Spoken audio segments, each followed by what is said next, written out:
اعوذ باللہ من الشیطان الرجیم بسم اللہ الرحمن الرحیم۔ ایسا وظیفہ جس کے پڑھنے سے ساری پریشانی ختم ہو جائے گی اور ہر حاجت اس کی پوری ہوگی۔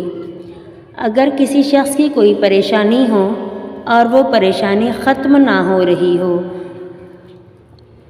تو اس شخص کو چاہیے کہ وہ فجر اور مغرب کی فرض نمازوں کے بعد سجدے میں جا کر 21 مرتبہ لا الہ الا انت سبحانک انی کنت من الظالمین پڑھے اور گڑ گڑا کر اللہ کے حضور دعا مانگے۔